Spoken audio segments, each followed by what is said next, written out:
All right, guys, what's going on? I just want to show you all a quick video on how to change your oil on your Lifan Xpect. Try to keep it really fast and simple. So you just need a 15-16 socket, 2 jugs of oil. This is what I use because I just have it at AutoZone, so it's just easy to get. And then a pan where if you're doing out in the grass and you're just putting the oil back to where it came from, I understand. And you're just going to get that drain plug right down there. They have another one right here you could even use too. But this one, the filter's in, so it's just better to do that so you can actually clean it. But I mainly actually change with this. I don't really care about cleaning it. But for the sake of this video, I'm gonna use this one. So I'm gonna pop it off real quick and then get to it. All right, so it's draining out. It comes out pretty quick, but this is all that comes off. It may be metric. It may be like a 25 or a 16, but 15-16 works just fine. So I don't have a 25 mil or 26 mil. And you'll see there's a spring here, O-ring, and then there's your little filter. Try to get that out of here.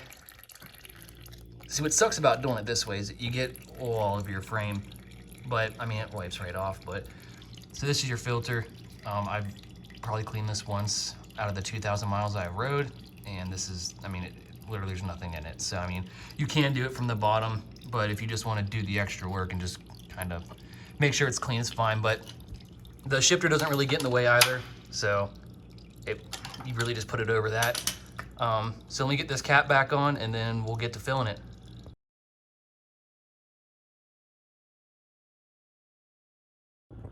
All right, we got the oil all drained out.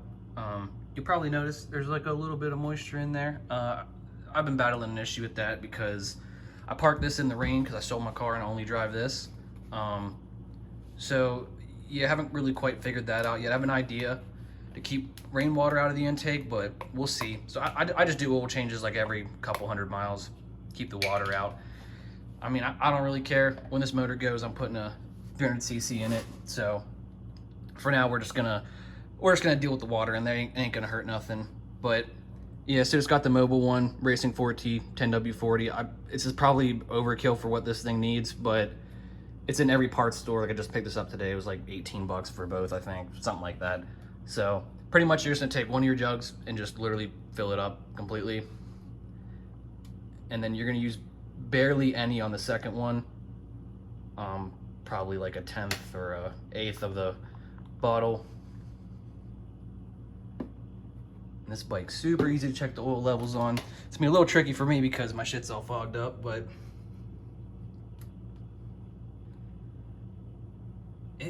it might be fine with just that. There's probably still some of that oil sitting in there from before. Yeah, it's probably good right there. I'm gonna put a little bit in there just for good measure, but it does not take much. All right, and that's about perfect, maybe a little high, but I mean, really as long as you're in between them two lines, it'll be fine. That's pretty much it. It literally takes probably about 5 minutes to change oil on this thing. So we'll be doing some few videos here soon. Valve adjustment, chain adjustment. I'm gonna be doing fork oil change because mine badly needs change. I could fully compress them with my hand. I actually never changed it the whole time that I've owned this. I got a new rear shock coming. I'll show you how to put that in, where to get them. They're super cheap. They're like 40 bucks. See actually how well it performs compared to the stock one, because the stock one is like completely compressed, which is, mine's always been like that. And actually while I'm over here, you're gonna wanna drain these out too. I've really never had much oil in them. I've mainly had water from when it rains. So, but just check these every time you do a change, maybe even a little more often than that. Just make sure there's not some oil in there, or in my case, water and oil mixed together. So I mainly run into that.